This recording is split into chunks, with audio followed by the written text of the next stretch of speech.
여러분 그거 아세요? 여러분 주위를 둘러보면 걱정 많으신 분들 있죠. 걱정의 96%는 잡념이랍니다. 제가 서점에 가서 어떤 심리학 책을 읽는데요. 이런 문구가 있는 거예요. 걱정의 96%는 잡념이다. 그 문구를 보고서 곰곰이 생각해 봤거든요. 진짜 그런가? 수치적으로 96%인지는 잘 모르겠지만 진짜 그런 것 같다는 생각을 했어요.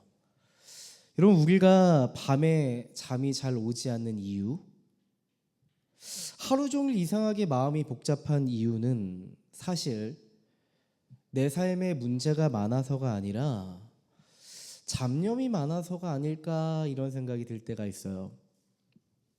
잘 생각해 보면요, 우리는 문제를 해결하는 방법에 대해서는 어떻게든 잘 찾아내고 알아내는데요. 어쩌면 잡념을 정리하는 방법에 대해서는 잘 찾지 못하는 것 같다 생각이 들 때가 있어요. 잡념이 끝이 나지 않는 거예요. 복잡한 생각이 정리되지 않는 거죠. 잡념이 어떤 특성이 있어요? 꼬리에 꼬리를 무는 그런 특성이 있잖아요. 잡념이 내 머릿속을 계속 헤집고 다니면서 돌아다니는 경험을 아마도 여러분 해보신 적 있을 겁니다. 이런 생각을 해봤어요. 잡념이라는 것은 마치 증식하는 생명체와도 같다 이런 생각이 들더라고요. 동의가 되시나요? 이게 맞나? 내가 잘하고 있는 게 맞나? 이러다 망하지 않을까? 저 사람이 날 싫어하지 않나? 이 관계가 틀어지진 않을까? 이 남자 믿어도 괜찮을까? 우리 아들, 딸이 내가 원하는 대로 잘 커질 수 있을까? 이런 생각들. 어쩌면 지금 당장 답을 내릴 수 없는 잡념에 사로잡혀서 우리가 삶을 도무지 더 나아가지 못할 때가 있단 말이에요. 많은 사람들이 생각 과잉에 빠져 있는 것 같다는 생각이 들었어요. 여러분 인스타그램에서 이런 릴스 혹시 보신 적 있어요? 그냥 해, 그냥 해, 그냥 해, 이런 릴스 혹시 보신 적 있으세요? 전 본 적이 있습니다. 그냥 해, 그냥 해, 생각 그만하고 그냥 해. 유명한 연예인들이 나와서 했던 그냥 해라는 말들을 이렇게 붙여서 만든 영상인데요.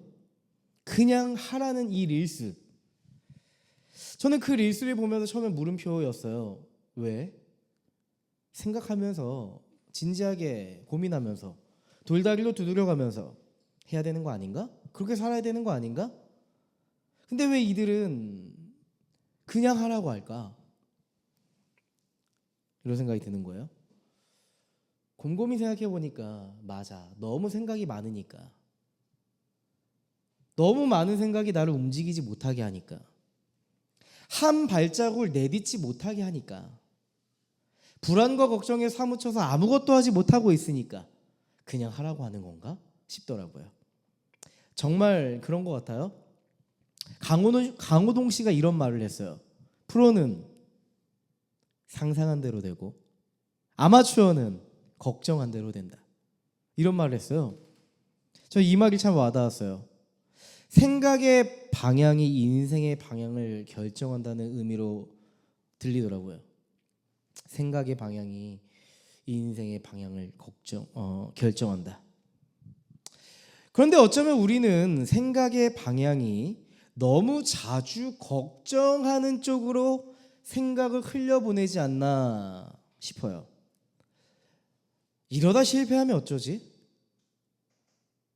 다른 사람들은 잘 돼가고 있는 것 같은데 나는 왜 잘 안 되는 것 같지?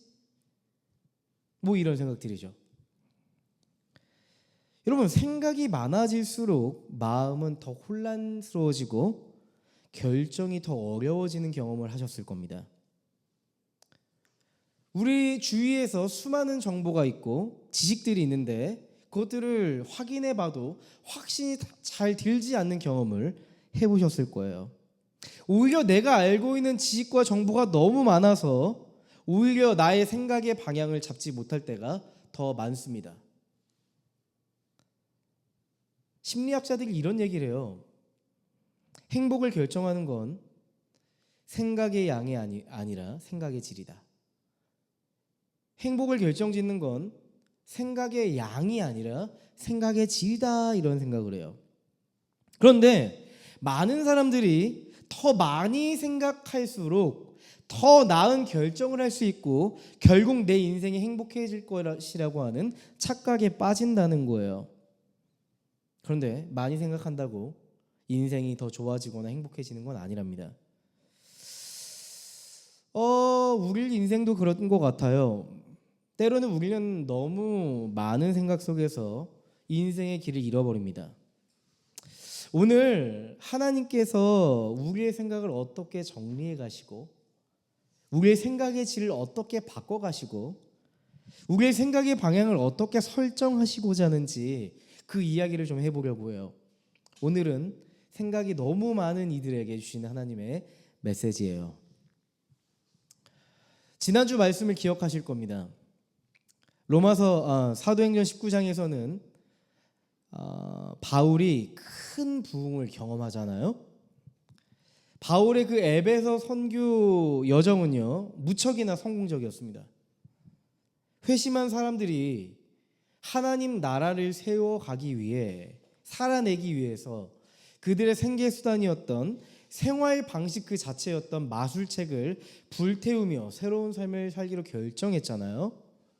에베소 도시 전체가 복음으로 변혁되는 순간이었습니다.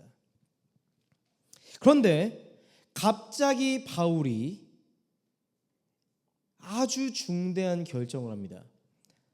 사도행전 19장 21절 말씀이에요. 우리 다 같이 한번 읽어볼래요? 다 같이 읽어보겠습니다. 시작. 이런 일이 있은 뒤에 바울은 마케도니아와 아가야를 거쳐 예루살렘으로 가기로 마음에 작정하고 나는 거기에 갔다가 로마에도 꼭 가보아야 하겠습니다 하고 말하였다. 바울이 아주 중대한 결심을 합니다. 어딜 가겠다고 하죠? 나는 꼭 로마에 가야겠습니다. 나는 꼭 로마에 가야겠습니다. 여러분, 이런 궁금증이 들지 않으세요? 바울은 왜 갑자기 로마로 가고자 했을까? 그런 궁금증이 들지 않으세요? 바울이 유럽 선교를 시작하면서 어디를 가든 그 도시에서 로마의 영향력을 뼈저리게 느꼈습니다. 그 시대 로마는 단순한 제국이 아니었잖아요. 모든 길이 어디로 통해요? 로마로 통했다고 하고요. 모든 문화와 권력이 로마에 있다는 것, 로마를 중심으로 흘러간다는 것, 바울이 정말 깊게 실감했거든요. 바울은 유럽 선교를 하나하나 진행해 가면서 이런 생각을 하게 되었을 겁니다. 온 우주의 통치자가 하나님이시지만 이 땅의 질서를 움직이는 건 그 중심에는 로마가 있구나. 이것을 생각했을 거예요. 그리고 그런 생각 끝에 이런 소망이 생겼던 것 같아요. 로마가 변하면 세상이 변하게 될 거야. 로마가 변하면 세상이 변하게 될 거야. 로마의 심장에 복음이 심기면 온 세상의 중심이 하나님 나라로 변혁될 거야. 바울에게요, 로마 선교에 대한 뜨거운 마음이 불타오르는 순간이었습니다. 하지만 로마 선교에 대한 소망 아래에는 사실은 무척이나 흔들리는 마음이 있었을 거예요. 여러분 기억해 보세요.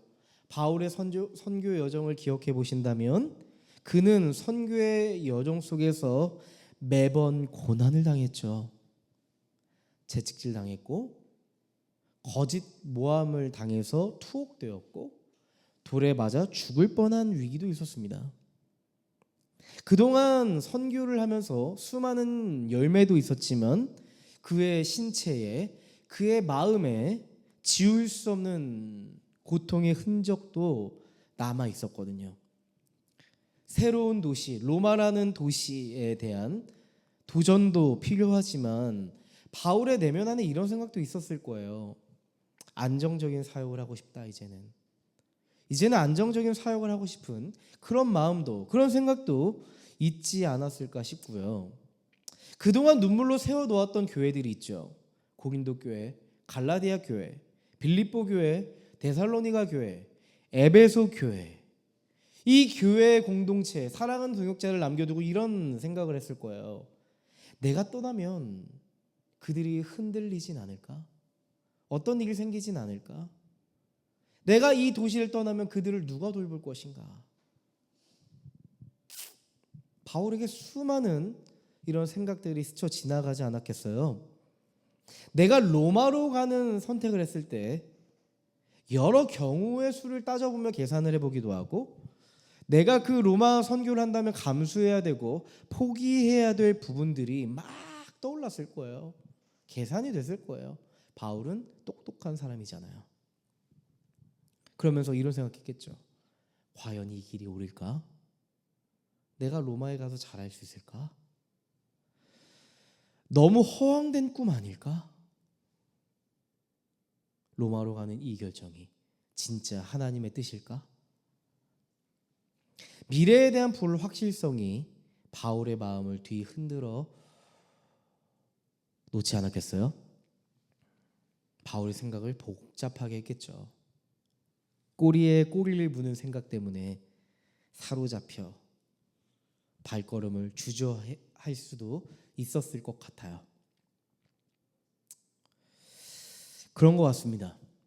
하나님 앞에서 나아가는 우리의 인생의 여정 속에서 불확실성은요, 우리의 생각을 자극하고 뒤흔드는 것 같아요. 미래에 대한 불확실성은 꼭 잡념을 불러오는 것 같습니다. 복잡한 생각은 그동안 내가 애써 정해놓은 인생의 방향을 흐릿하게 만드는 것 같아요. 그런 것 같지 않으세요? 복잡한 생각이 그동안 하나님께서 나에게 주셨던 확신들, 부르심들을 흐릿하게 만든단 말이죠.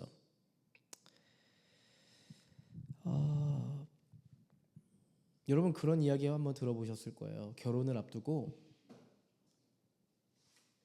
신랑 신부가 갑자기 마음이 싱숭생숭한 거예요. 이 결혼 맞나? 이 남자 맞나? 이 여자 맞나? 이런 사람들이 꽤 많아요. 두 사람이 결혼 준비를 열심히 하다가 결혼식을 앞두고 마음이 싱숭생숭한 거예요. 특히 여성분들이 그런 경우가 많대요. 제가 전에 결혼을 앞둔 예비 부부와 상담을 한 적이 있었습니다. 예비 부부 상담이었죠. 딱 결혼식을 한 달 앞둔 상황이었어요. 상담을 찾아온 이유가 무엇이었냐면은 서로가 서로에 대한 확신이 없답니다. 큰일 날 일이죠. 결혼을 한 달 앞뒀는데 서로가 서로를 확신할 수 없다니 이거 어쩌자는 겁니까? 저는요 근데 그걸 좀 뒤집어 봤어요. 많은 사람들이 결혼 한 달 앞두고 서로를 확신할 수 없다는 건 굉장히 심각한 상황이라고 판단할 수 있겠지만 저는 상담사로서 이렇게 생각했습니다. 서로에게 밝히기 어려운 이 감정을 서로 공유할 수 있다는 것만으로도 이 사람은 둘이 진실한 관계를 맺고 있고 이 부부를 결혼시킬 수 있겠다라는 생각을 했습니다. 저는 해결 중심적 사고를 갖고 있으니까요. 회기를 하나하나 진행을 하는데요. 연애를 하는 동안에 또한 특별히 결혼식 준비를 하는 동안에 서로 가치관이 충돌하고 돈 문제 때문에 충돌하고 서로가 서로에게 주었던 언어로서 주었던 그런 아픔들, 상처들, 무엇보다도 소통이 잘 이루어지지 않는 부분 때문에 많은 것들이 쌓여 있었다는 걸 서로 확인하게 됐어요. 근데 문제는 그게 아니라는 것을 통찰하게 됐습니다.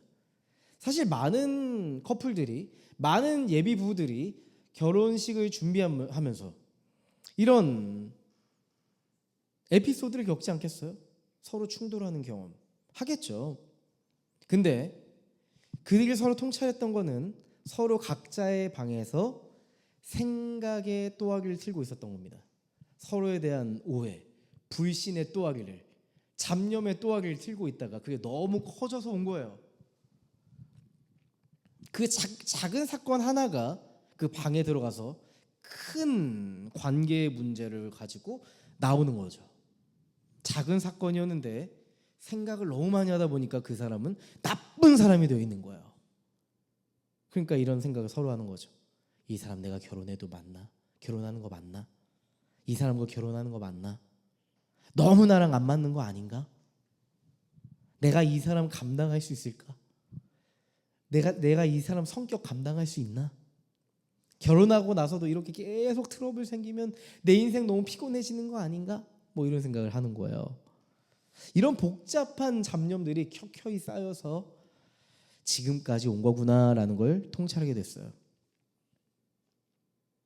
이 복잡한 생각이 결국에는 서로에 대한 부정적인 생각으로, 확신으로 발전했다는 걸 서로가 통찰하게 됐어요.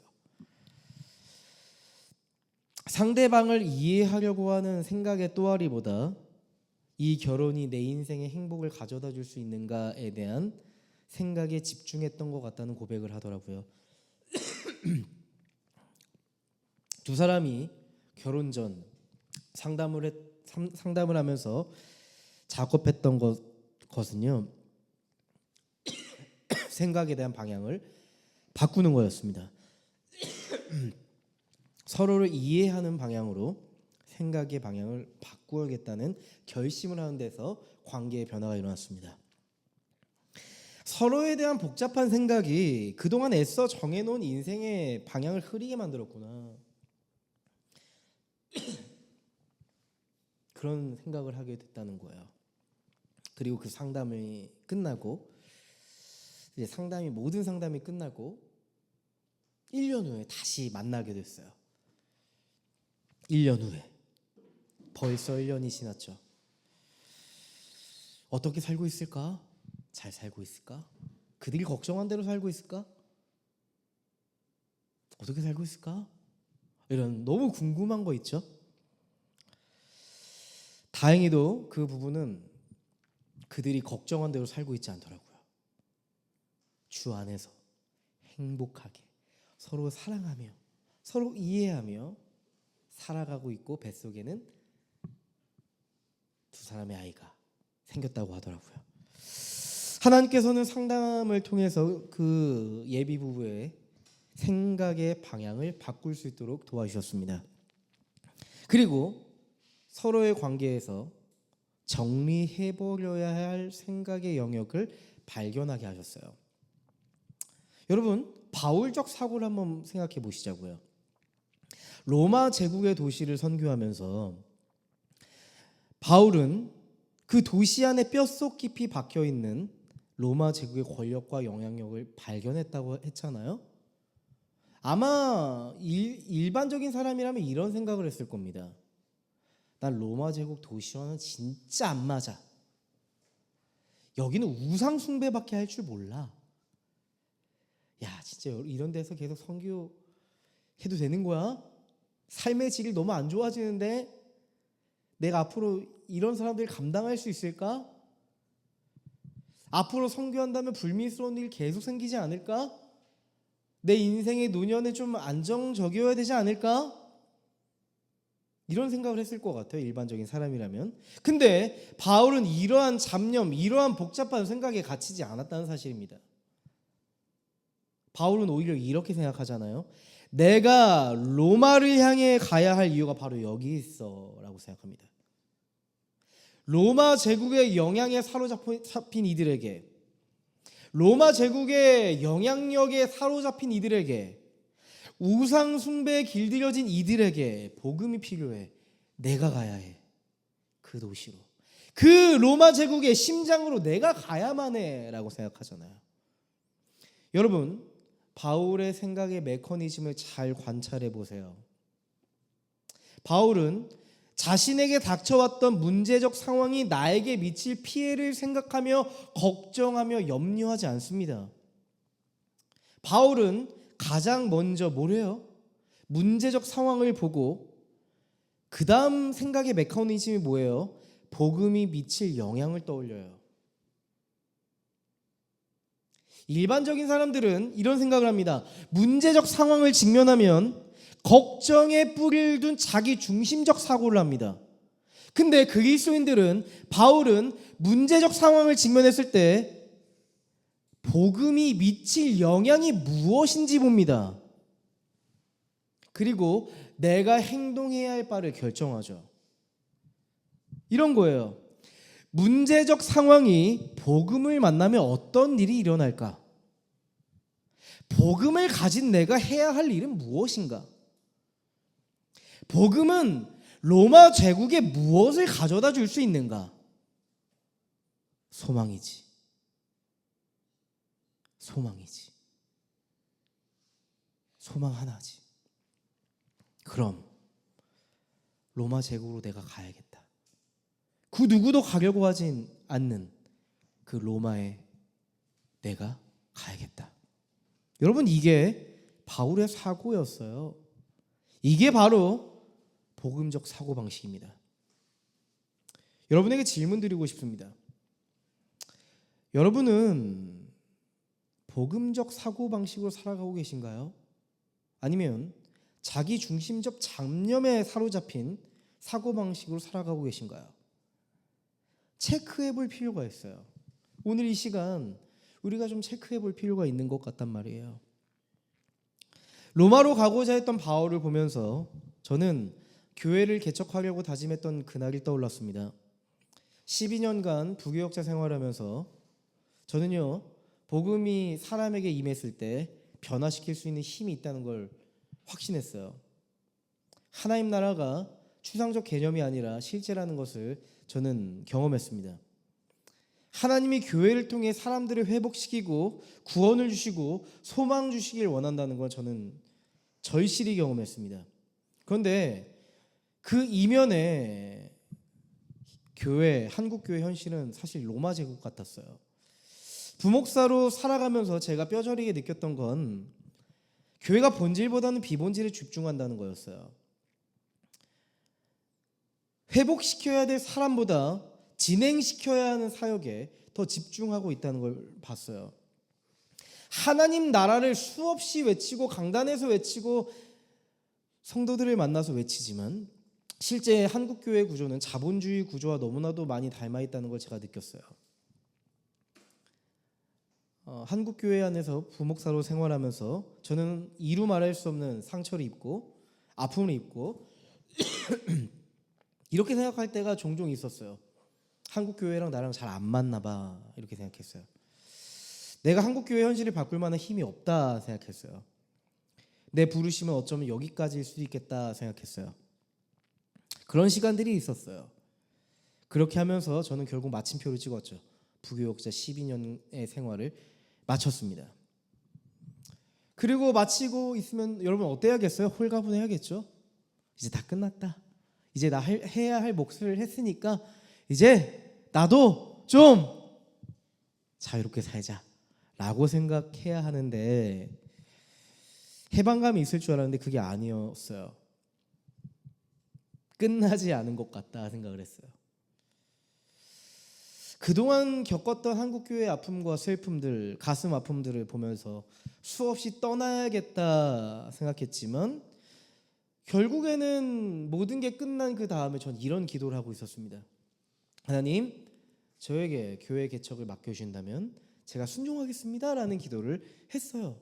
그 누가 다 저에게 자네가 교회 개척을 해볼 마음이 있는가? 라고 말하지 않았어요. 그 누구도 저에게 교회 개척이라는 말을 꺼내진 적이 없었습니다. 오히려 교회 개척을 말할 때 모두가 부정적으로 얘기했습니다.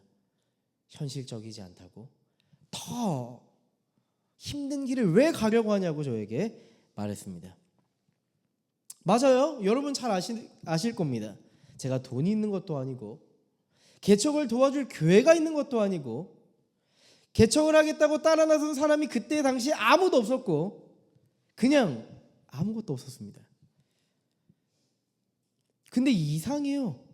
왜 그런 기도를 하고 있었는지 참 이상했어요.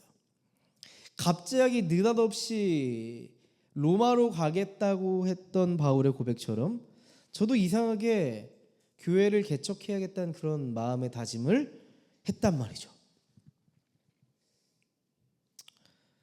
여러분, 하나님은요, 우리의 생각의 방향이 하나님의 나라를 이루도록 이끌어 가시는 분이세요. 반드시 우리 인생의 생각의 방향이 하나님의 나라를 지향할 수 있도록 이끌어 가시는 분이세요. 하나님은 우리의 존재의 거룩함을 이뤄 가시고자 하는 분이죠. 예수님이 2000년 전에 우리 위해 죽으시고 다시 사신 것은 거룩함을 잃어버린 우리의 존재에 거룩함을 심기 위함이었잖아요. 여러분, 이 말은 뭘 의미하는 줄 아세요? 이 말은 우리의 존재의 거룩함을 입히겠다고 하는 하나님의 선언은 우리의 생각의 거룩함을 입히겠다는 말과 동일한 언어예요.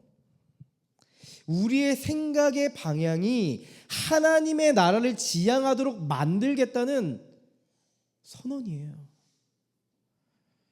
여러분, 아무것도 없는 교회 개척에 대한 기도가 결국 지금의 소망하는 교회를 이루었잖아요. 아무것도 없이 다짐했던, 느닷없이 다짐했던 로마 선교에 대한 실체가 결국 여러분 2000년을 지나 지금과 같은 결과를 맞이한 거예요. 전 세계가 복음화된, 말도 안 되고 상상할 수도 없고 그 누구가 시나리오를 써도 이렇게 쓸 수 없는 하나님의 나라의 이야기가 됐단 말이에요. 정말 놀라운 일이죠. 하나님이 살아계시지 않고는 말할 수 없는 이야기가 지금 우리가 숨쉬고 있는 신앙의 이야기란 말이에요. 여러분, 여러분에게도 하나님이 주신 비전, 꿈, 진로가 있을 겁니다. 누군가는 하나님으로부터 비롯되지 않은, 하나님으로부터 시작되지 않은 영역일 수도 있어요. 그런데 하나님은요, 하나님으로부터 시작되지 않았던 그 영역조차도 하나님의 나라의 영역으로 바꾸고 싶어 하십니다. 여러분, 그 영역을 바꾸는 그 시작은 뭔지 아세요? 여러분의 사고 구조를 하나님께서 바꾸시는 거예요. 여러분들의 사고 방식을 바꿔 가실 거예요. 복음적 사고로 내가 이전에 결정했던 내 비전, 꿈, 진로를 다시 보게 하실 거예요. 누군가는 이런 생각을 하실지 모르겠어요. 목사님, 복음적 사고를 한다는 건 너무 그저 신앙적 관점 아닌가요? 너무 편협하고 얽매이는 관점 아닌가요? 세상에선 전혀 통하지 않은 생각 아닐까요? 아니요, 그렇지 않아요.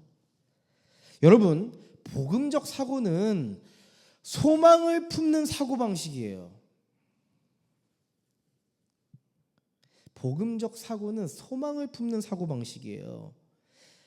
하나님께서 내 비전과 꿈과 진로를 통해 그분의 나라를 이룰 것이라고 하는 소망으로부터 출발하는 게 복음적 사고예요.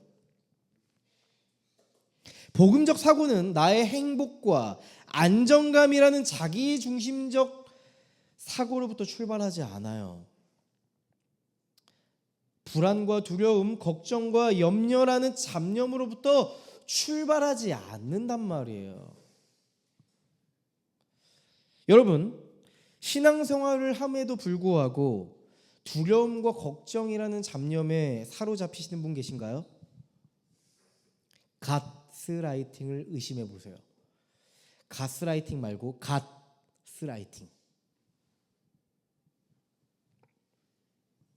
제가 만들었습니다.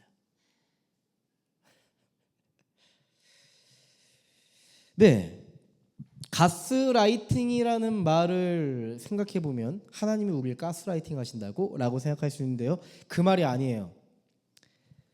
우리는 신앙생활을 하면서 스스로 하나님을 오해해버리고 두려움에 빠져서 신앙생활할 때가 있어요. 내가 이렇게 하면 하나님이 날 싫어하실 거야. 날 혐오하실 거야. 날 사랑하시지 않을 거야. 날 버리실 거야. 이런 생각들.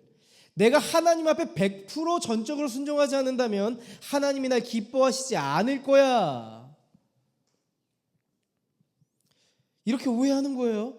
하나님을 마치 어떻게 생각하는 거예요? 악덕 고용주처럼 여기고, 내가 조금만 잘못해도 하나님은 나를 처벌할 것 같고 나를 해고해 버릴 것 같은, 나를 버릴 것 같은 두려움 때문에 신앙생활하는 거예요. 그럼 어떻게 되겠어요? 자유함이 없다. 가스라이팅. 자유함이 없어요. 하나님을 위해 무척이나 열심히 살고 헌신하고 헌금도 하고 젊음을 드리고 내 소중한 것을 내어놓을 만큼 하나님을 위해 사는데 이상하게 자유함이 없어요. 의무감과 책임감이 너무 무거워요. 뭔가 계속 해야 할 것만 같아요. 근데 계속 아쉬워요. 그렇게 뭘 많이 했는데도 더 많이 해야 될 것 같은 그런 생각, 강박적 사고를 하게 됩니다.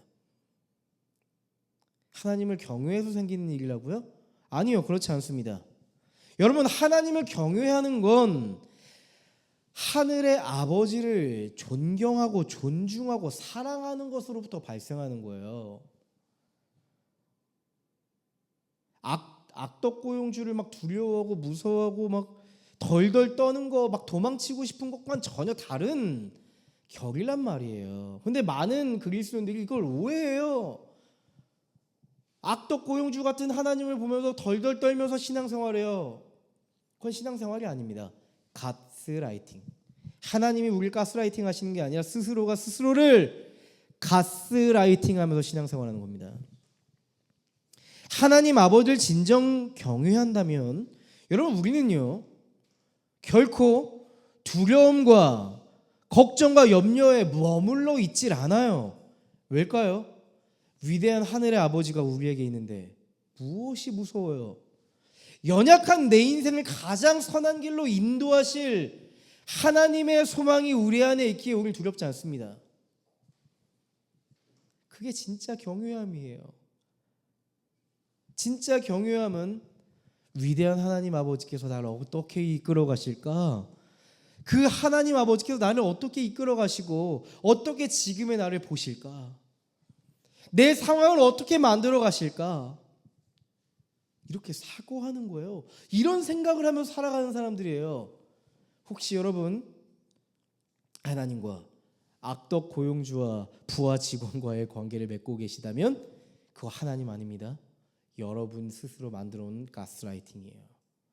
하늘 아버지는 좋은 목자이시고요, 우리의 아버지 되시고 우리가 다가올 때 끌어안으시는 분이시고요, 우리가 어떠한 일을 하든지 우리를 맞아주시는 분이시고, 우리가 때로는 열매 맺지 못해서 눈물 흘리고 있을 때 너가 날 위해 살고 있으니 괜찮다, 충분하다, 너의 존재만으로 나는 만족한다 말씀하실 분이세요.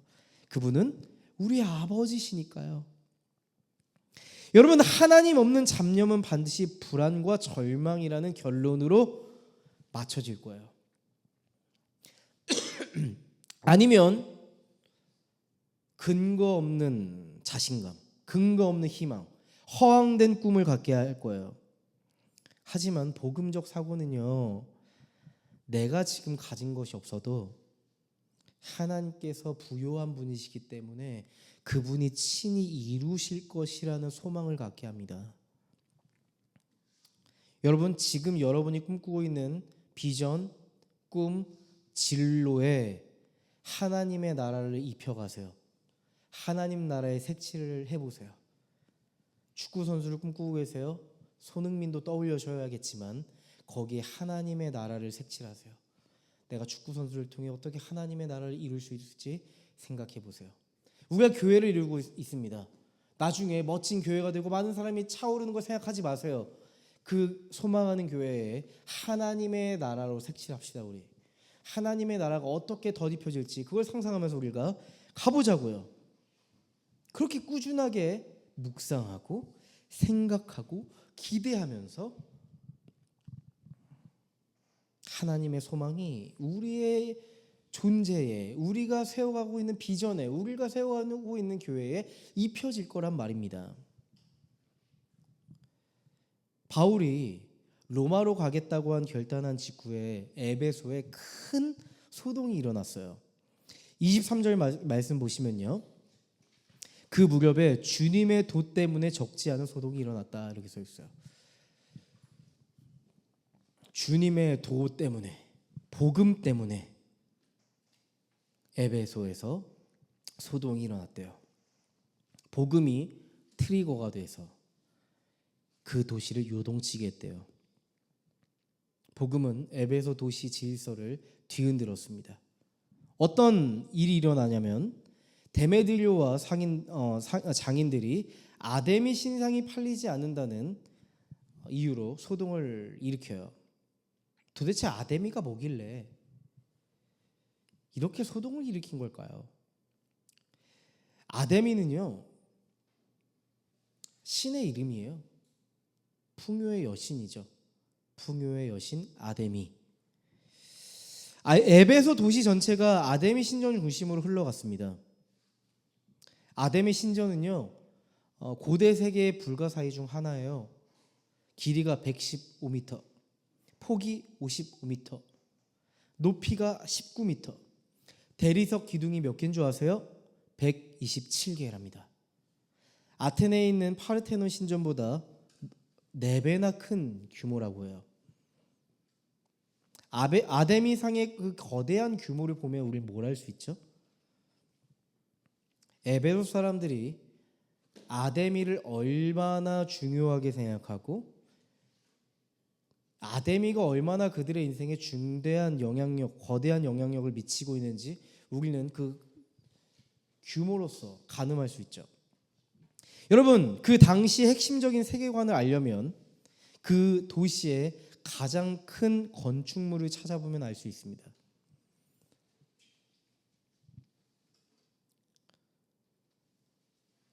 대한민국이라고 하는 나라에서 서울이라는 도시에서 가장 큰 건축물이 뭔지 아시죠? 잠실에 있는 롯데타워입니다. 롯데타워 다들 가보셨을 거예요. 저 예전에 그 롯데타워 앞에 있는 교회에서 사역한 적이 있었거든요. 롯데타워에는 없는 게 없어요. 백화점도 당연히 있고요, 아쿠아리움도 있고요, 레스토랑, 영화관, 전시관, 금융센터, 메디컬 센터, 피트니스 클럽, 도서관, 컨퍼런스 시설, 전망대, 서울 전체가 들여보이는, 수도권 전체가 들여다보이는 전망대까지 있습니다. 모든 것들이 있어요. 76층부터 101층까지에는요 최고급 객실과 호텔 서비스가 제공되는 6성급 호텔 시그니엘 서울이 있습니다. 여러분, 롯데타워에 있는 모든 걸 이용하기 위해서는 단 한 가지가 필요합니다. 뭘까요? 돈이 필요합니다. 이 모든 걸 연결하는 공통분모는 돈입니다. 돈. 맞아요. 우리가 살아가는 도시의 핵심적인 세계관은 돈입니다. 돈이라는 건요, 자본주의에서 살아가는 사람들의 핵심적인 세계관이에요. 그래서 그리스도인들조차도 돈 앞에서 무력함을 느끼고 하나님 나라의 그 세계관이 갈려나가고 흔들려 버릴 만큼 돈은 위대한 엄청난 위력을 가지고 있다는 걸 여러분 잘 아실 거예요. 저는 여러분들에게 질문 드리고 싶습니다. 여러분의 인생의 가장 큰 건축물은 무엇인가요? 여러분의 인생의 가장 큰 건축물은 무엇인가요? 가장 시간을 많이 할애하고 돈을 가장 많이 쓰고 열정을 가장 쏟아내는 그 건축물은 뭐예요? 생각해 보세요. 아마 그게 여러분의 인생이란 도시에 가장 영향력을 발휘하고 있는 아데미일 겁니다. 여러분의 가장 핵심적인 세계관이 그 아데미를 통해서 흘러갈 거예요. 아마도 그게 여러분의 삶에 엄청난 위력을 갖고 있어서 자칫하면 그것 때문에 여러분의 인생 존재 자체가 휘청거리게 만드는 포인트가 될 거예요. 에베소의 교회가 세워지고 복음의 영향력이 확산되면서 에베소란 도시에 변혁이 일어나기 시작했잖아요. 그 중에 회심한 사람들이 보였던 대표적인 현상이 두 가지가 있어요. 아까 첫 번째 얘기했던 마술책을 불태운 일이었고, 이제는 더 이상 에베소의 상징인 아담의 신상을 구매하지 않기 시작했어요. 그러니까 사회현상이 어떤 사회현상이 일어나냐면 아담의 신상 불매 운동이 일어난 거죠. 아담의 신상 사업의 매출이 떨어지기 시작한 거죠. 불패 신화와 같이 보였던 아담이 판매 사업에 위기가 찾아온 겁니다. 그 당시 길드의 리더였던 데메드리오를 중심으로 장인들과 연대를 강력하게 맺고 소동을 일으킨 거예요. 27절 말씀 보실래요? 27절 말씀 우리 다 같이 읽어보죠. 27절 말씀, 이들이 어떠한 목표를 가지고 연대했는지 한번 읽어봅시다. 시작. 그러니 우리의 이 사업이 명성을 잃을 위험이 있을 뿐만 아니라 위대한 아담이 여신의 신전도 무시당하고 또 나아가서는 온 아시아와 온 세계가 숭배하는 이 여신의 위신이 땅에 떨어지고 말 위험이 있습니다. 그들은 위대한 아담이의 위상과 명예를 지킨다는 고상한 명분을 가지고 연대했지만 실제로는요, 돈 때문이에요. 돈. 자신들의 경제적인 손실 때문이죠. 데메드리오의 선동으로 사람들은 폭발하기 시작합니다. 수많은 사람들이 거리로 쏟아져 나와 외칩니다. 34절 말씀 보실래요? 모두 한 목소리로 거의 2시간 동안이나 에베소 사람의 아담이 여신은 위대하다 하고 외쳤다. 에베소 사람의 아담이 여신은 위대하다. 에베소 사람의 아담이 여신은 위대하다. 이 말을, 이 구호를 하염없이 외쳤대요. 우리는 세상 속에서 그리스도인으로 살아갈 때 엄청난 저항을 받습니다. 그리스도인으로서 세상에 살아가다 보면 무언의 압력을 느껴요. 그리스도인인 것을 밝히면 안 될 것 같고, 복음을 전하면 안 될 것 같고, 우리는 소망을 가지고 있지만 뭔가 그들에게 해를 주는 것 같은 그런 무언의 압력, 숨겨야 될 것 같은 무언의 압력을 느낄 때도 있어요. 그 무엇보다 사실 우리가 압력을 받는 건 나 자신, 우리 스스로의 생각이에요. 우리 스스로의 생각으로부터의 압력이에요.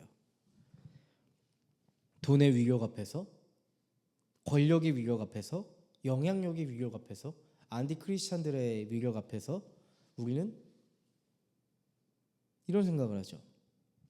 신앙적으로 살아도 괜찮을까? 내가 그리스도인이라는 정체성을 분명히 하면서 살아가는 게 맞을까? 나 이러다가 도태되는 거 아닐까?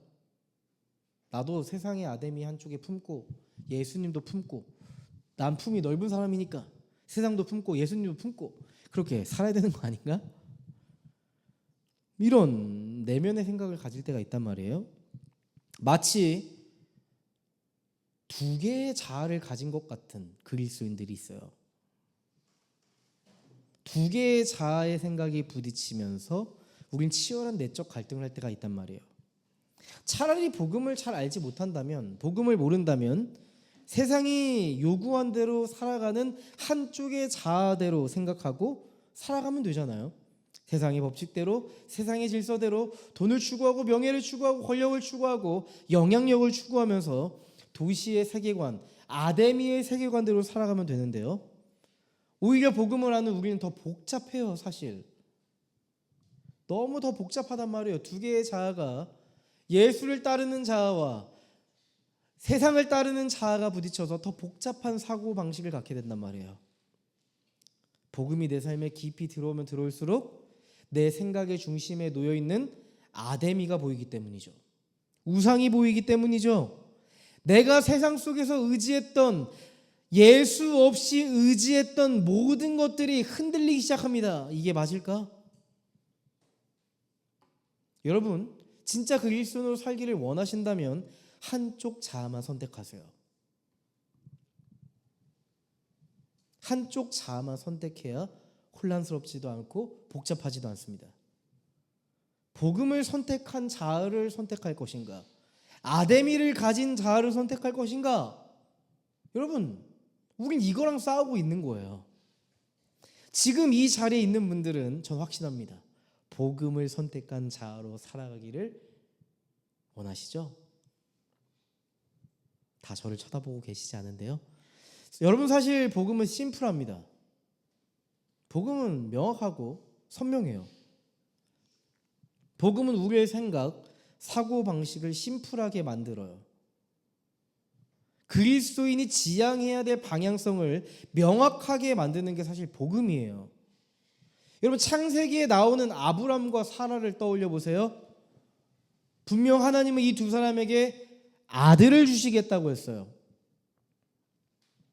근데 아브람과 사라의 이야기를 잘 보실래요? 생각이 너무 많아 생기는 에피소드들이에요, 다. 이게 아무리 봐도 나이를 먹어가고 이제 생리를 안 해. 아들은 없고 대책을 마련해야겠는데? 생각이 너무 많아 생기는 에피소드예요. 아브람의 이야기는 사실상 생각이 너무 많아서 생기는 에피소드라고요. 그래서 창세기 15장 보세요. 생각이 너무 많아서 이런 생각까지 합니다. 엘리에셀을 후견인으로 둬야겠는데, 이런 생각을 한단 말이죠. 근데 하나님 딱 나타나세요. 아니야. 내가 아들 준다 했잖아. 아들 준다니까? 이제 정신 차려야 되잖아요. 창세기 16장에 바로 가서 이들이 이런 생각합니다. 다른 여자를 데리고 와야 돼. 하갈이 피그해. 피지컬 좋은 하갈이 아들 낳아줄 거야. 이런 생각이 빠진단 말이에요. 여러분 잘 아실 겁니다. 이런 복잡한 생각이 오히려 하나님의 약속을 붙잡지 못하게 해요. 오히려 하나님의 그 완벽한 시나리오를 어떻게 해요? 베베 꼬이게 만든단 말이죠. 가정에는 갈등이 생기고 불화가 생기고 부부 관계에 문제가 생기고 어려움에 빠져요. 복잡한 생각이 다양한 가능성을 가졌던 것이 더 확실한 해결책을 만들지 못하고 하나님 나라의 일을 꼬이게 만들었다고요. 여러분, 우린 결론을 알아요. 결국 하나님은 아브람과 사라를 통해 이삭을 주십니다. 이삭을 주시잖아요. 여러분, 아들을 주신다는 심플하지만 선명한 가능성을 두고 신실하게 살아가기만 하면 됐을 일이에요. 근데 그게 너무 어려웠어요. 우리 인생도 그렇지 않아요? 여러분, 창세기의 시작, 성경의 시작을 보세요. 하와를 보세요. 뱀에게 유혹을 받습니다. 우리 다 같이 한번 읽어볼래요? 다 같이 읽어봅시다. 시작. 뱀은 주 하나님이 만드신 모든 들짐승 가운데서 가장 간교하였다. 뱀이 여자에게 물었다. 하나님이 정말로 너희에게 동산 안에 있는 모든 나무의 열매를 먹지 말라고 말씀하셨느냐? 뱀이 여자에게 말하였다. 너희는 절대로 죽지 않는다. 하나님은 너희가 그 나무 열매를 먹으면 너희의 눈이 밝아지고 하나님처럼 돼서 선과 악을 알게 된다는 것을 아시고 그렇게 말씀하신 것이다. 뱀이 하와에게 이렇게 속삭였어요. 뱀이 하와에게 이런 생각을 쏘았어요. 죄의 관역을 던졌어요. 여러분, 퀴즈.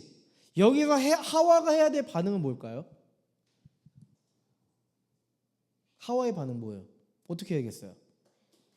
응? 맞아요. 뭔 개소리야? 끝이에요. 이렇게 하면 될 일이에요. 그거 아니야. 하나님께서 이렇게 말씀하셨어. 선악을 알게 한 나무의 열매를 먹으면 죽는다 하셨어요. 나 하나님이 전부인 거 신뢰하거든? Get out. 끝이에요. 사실 이러면 끝날 일이에요. 이러면 성경이 쓰이지 않았고 우리도 그냥 하나님 나라에서 행복하게 살았을 텐데, 그는 그 생각을 받아들였어요. 뱀의 사고방식을 받아들였어요. 이렇게 명료하고 딱 떨어질 수 있는 심플하게 해결할 수 있는 일을 복잡하게 만듭니다. 하와는 여기서 생각에 잠기는 거예요. 진짜 그런가? 정말 그런가?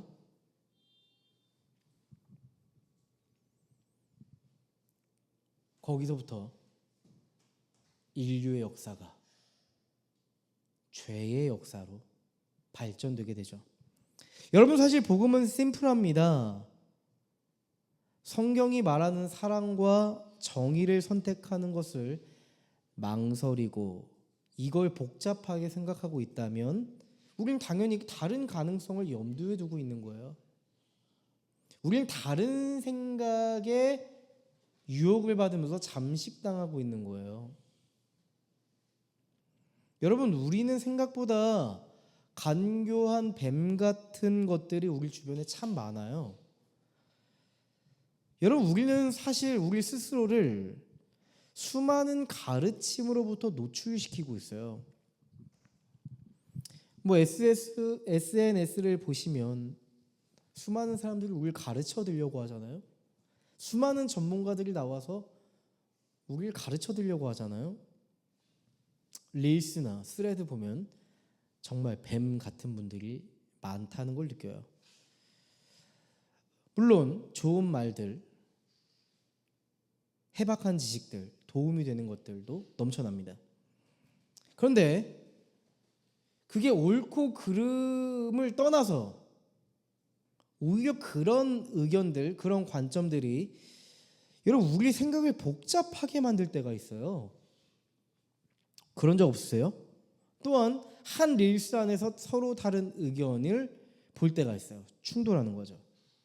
두 개의 의견이 극렬하게 대립할 때가 있단 말이에요. 사실 나는 그 영역에 대해서 아무 생각이 없었어요. 근데 갑자기 충돌하는 그 주제, 그 두 개의 생각이 내 사고방식 안에 들어와서 우리도 같이 고민할 때가 있어요. 갑자기 이런 생각이 드는 거죠. 저는 꽤 많아요. 갑자기 이런 현타가 와요. 내 인생도 힘든데 나는 왜 쓸데없이 이들이 하는 생각을 내가 하고 있는 걸까? 이런 생각이 드는 거 있죠. 그러면서 막 생각의 피로감이 찾아오죠. 저는 그때 이런 생각을 했어요. 이제 그만 봐야 되는 순간이구나. 꺼야 되는구나. 유은아, 그만해라. 너의 인생의 심플함이 무너질까 하노라. 이런 메시지가 제 안에 울려 퍼집니다.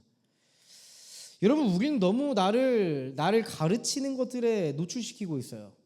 너무 많은 정보, 너무 많은 조언, 너무 많은 비교, 이런 것들에 우리를 노출시킵니다. 여러분, 신앙을 갖는다는 건 내가 인생의 기초를 하나님께 두겠다는 거잖아요. 결국 하나님의 말씀, 성경에서 내가 살아가야 할 목적과 의미, 인생의 방향성을 두겠다는 게 신앙이잖아요. 동의하십니까? 복음은 우리의 존재를 심플하게 만들어요. 해야 할 생각과 버려야 할 생각을 구분짓게 만든다고요. 내가 관심을 가져야 될 영역이 뭐겠어요? 예수님처럼 사랑하는 거, 정의를 추구해야 되는 거, 여기에 사랑하고 정의를 실현해내는데 깊이 생각하고 묵상하고 기도하는데 생각의 에너지를 쏟는 거예요. 여러분, 내가 생각하지 않아도 되는 영역이 있어요. 아까 제가 말했던 잡념이죠. 오프, 끄세요. 더 이상 생각하지 말고 신경 끄세요. 우리가 지금 너무 많은 생각에 사로잡혀 있다면 그건요, 뭘 말하는 건 줄 아세요?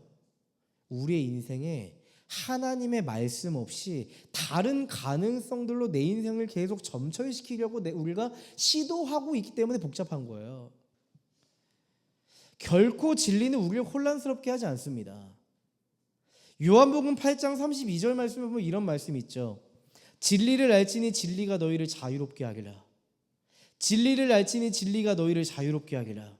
맞습니다. 하나님의 말씀은 우리를 자유롭게 합니다. 두 개의 자아로 우리를 분열시키지 않습니다.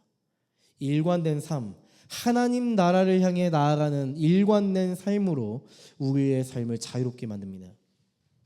진리는 우리를 결국 자유롭게 만들 겁니다. 우리가 다른 가능성을 우리의 마음에, 우리의 생각에 품고 있으니까 생각이 복잡해지는 겁니다. 아까 제가 서두 이런 얘기했잖아요. 강호동 씨가 프로는 상상한 대로 되고 아마추어는 걱정한 대로 된다 했잖아요. 이걸 좀 그리스도인의 버전으로 만들어 봤는데요. 프로는 하나님의 말씀대로 살고 아마추어는 걱정한 대로 사는 거예요. 그리스도인의 사고방식은 하나님의 말씀으로 사는 거죠. 여러분, 너무 많은 생각은 우리 자신을 너무 많이 소진시켜요.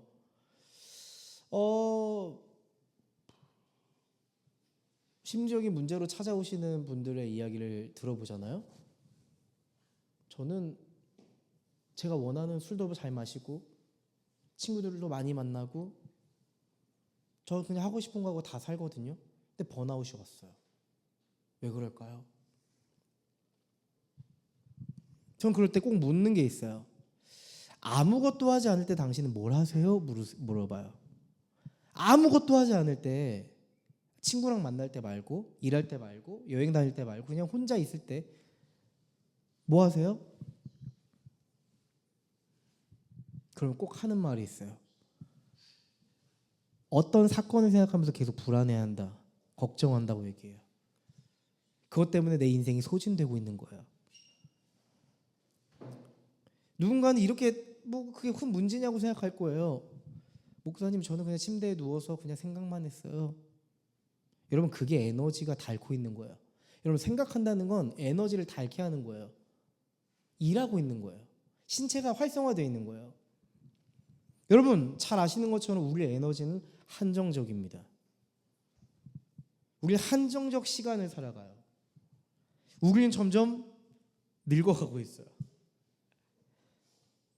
너무나도 과도한 생각은 오히려 우리 안에 불안과 후회, 부정적인 감정들을 증폭시킵니다. 아직 일어나지 않은 일을 대출받아서 지금 현재 있는 일로 생각하고 에너지를 완전 고갈시켜 버리는 거예요. 이게 지금 현대인들이 번아웃에 시달리는 요인 중에 하나예요. 그래서 정작 내가 에너지를 발휘해야 될 그때 힘이 없는 거예요. 집중력이 없고 판단력이 흐린 거예요. 너무 과도한 생각이 무엇보다 심각한 게 뭔지 아세요? 결정적인 순간 에너지를 잡념에 다 써버리고 신앙적인 힘을 발휘하지 못한다는 거예요. 여러분, 신앙적인 힘도 체력이 있고 마음의 힘이 있고 에너지가 있어야 쓸 수 있는 거예요. 하나님의 생각을 물을 수 있는 힘, 하나님의 사고방식대로 생각할 수 있는 힘이 우리에게 필요합니다. 우린 좀 심플해질 필요가 있다, 이런 생각이 듭니다. 바울은요, 광분하고 있는 에베소의 군중 속으로 들어가서 혼란을 좀 잠재워보고 싶었어요. 복음은 또 이 생각이, 이런 생각을 갖고 있잖아요. 지금이 기회야. 지금 극장에 모여있지? 내가 가서 복음 전할게. 나서는데 30절 말씀 보세요.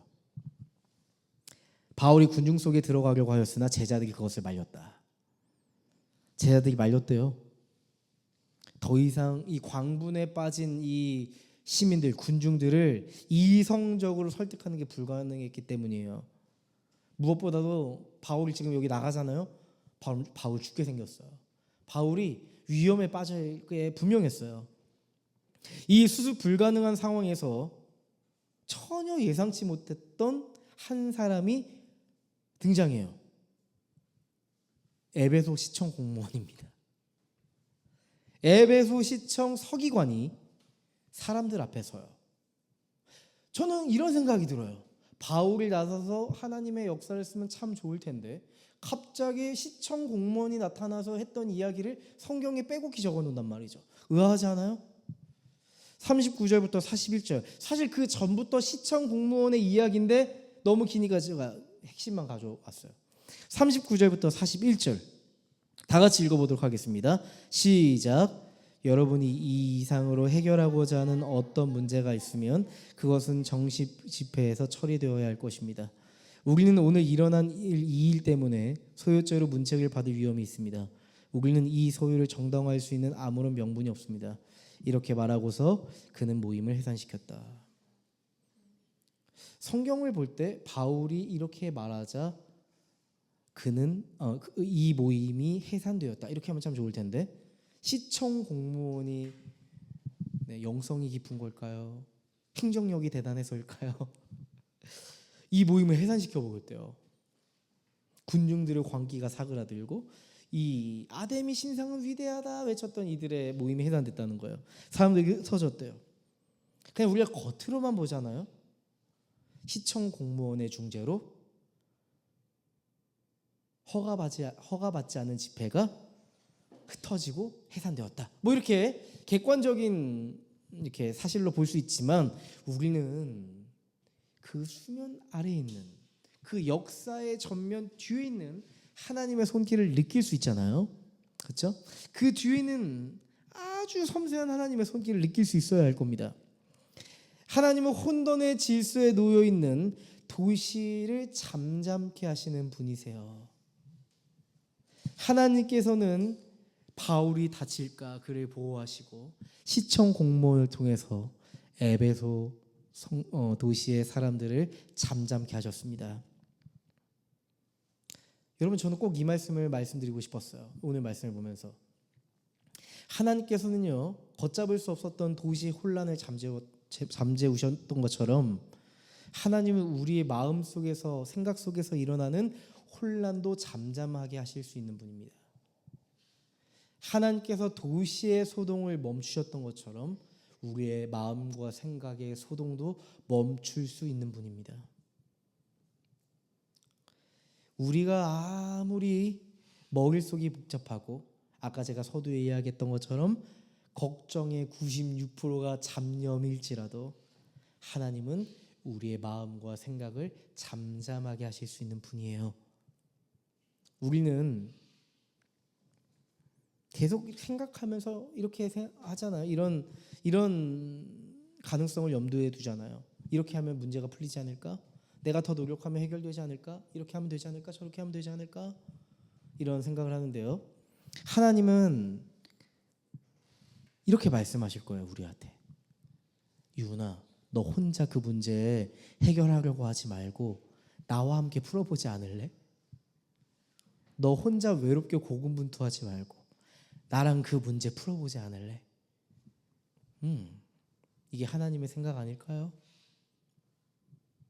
우리가 생각이 복잡한 이유는 어쩌면 내가 내 삶을 통제하려고 하는 열망 때문이 아닐까 싶어요. 내 삶을 통제하고자 하는 열망 그 자체를 떼어다가 하나님께 내어드리는 순간이 필요해요. 하나님이 우리의 왕이시니까요. 하나님이 우리의 주인이시니까요. 우리가 하나님 앞에 우리의 삶을 내 생각을 내어드릴 때 기가 막히게도 하나님은 나의 복잡한 생각에 소동을 멈추시고 잠잠하게 하시고 요동치 않게 하실 겁니다. 우리는 그래서 항상 이걸 염두에 두세요. 생각의 여백을 만들어 주세요. 하나님의 생각이 위치할 수 있게끔 여백을 두시는 게 필요해요. 하나님 안에서 내 생각을 정리할 수 있는 그런 여백의 시간이 필요해요. 그때는 스마트폰도 내려놓고 잡념도 버리고 하나님과 조용한 시간, 하나님과 함께하는 만남의 시간이 필요한 겁니다. 그때 하나님은 반드시 우리의 생각의 질서를 만드실 거예요. 내면의 질서를 다시 만드실 거예요. 여러분 빌립보서 4장 6절 7절에 이런 말씀이 있더라고요. 빌립보서 4장 6절 7절 말씀, 우리 이 말씀 좀 마음에 새깁시다. 하나님께서 우리에게 주시는 말씀이에요. 다 같이 읽어보겠습니다. 아무것도 염려하지 말고 모든 일을 오직 기도와 간구로 하고 여러분이 바라는 것을 감사하는 마음으로 하나님께 아뢰십시오. 그리하면 사람의 헤아림을 뛰어넘는 하나님의 평화가 여러분의 마음과 생각을 그리스도 예수 안에서 지켜줄 것입니다.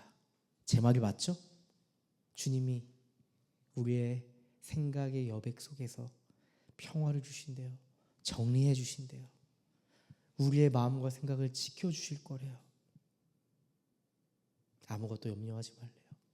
이게 주님의 마음이에요.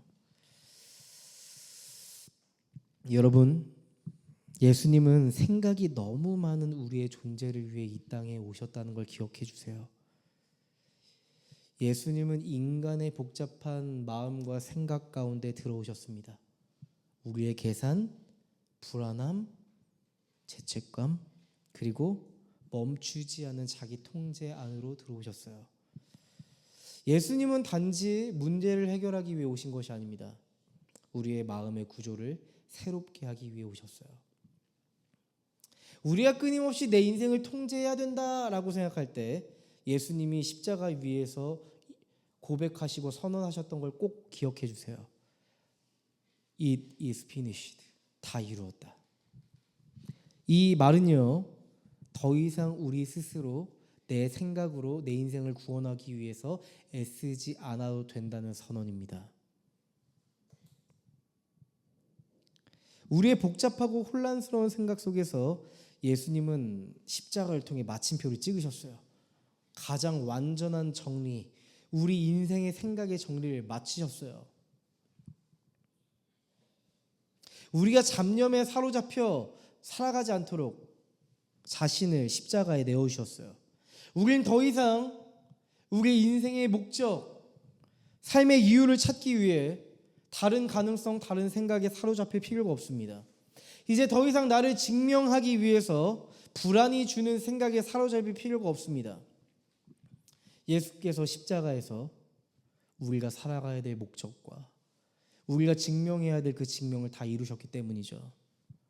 예수님이 십자가에서 버림받으신 이유는 우리가 더 이상 버림받지 않아도 되는 확신을 갖게 합니다. 세상은 끊임없이 우리에게 이렇게 말할 거예요. 더 생각해, 더 불안해해, 더 준비해, 더 비교해. 그렇지 않으면 도태돼. 이렇게 우리에게 복잡한 생각을 심어줄 거예요. 여러분, 우리는 그때마다, 그리스도인은 그때마다 2000년 전에 날 위해 죽으신 십자가와 부활을 바라봐야 돼요. 너는 이미 그리스도 안에서 받아들여진 존재잖아. 너는 이루어야 될 존재가 아니라 이미 이루어진 존재로 살아가는, 사랑받은 존재잖아. 이미 충분해. 넌 주 안에서 완전한 존재야. 여러분, 이게 바로 복음의 심플함이에요. 이게 진짜 샬롬의 시작, 평안의 시작입니다.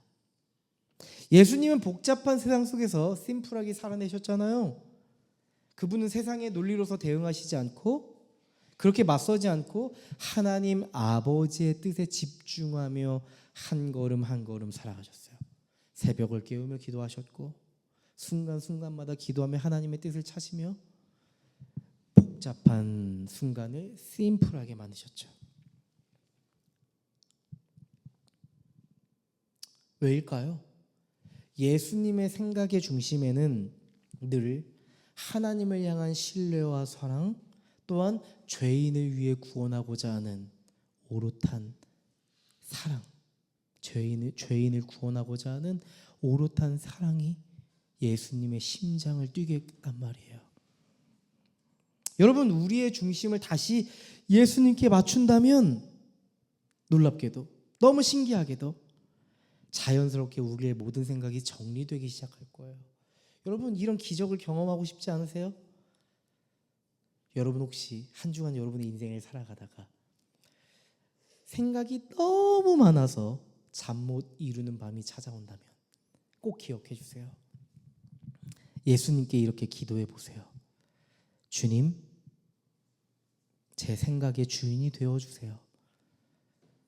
주님, 제 마음을 완벽하게 정리하실 수 있는 분은 당신입니다.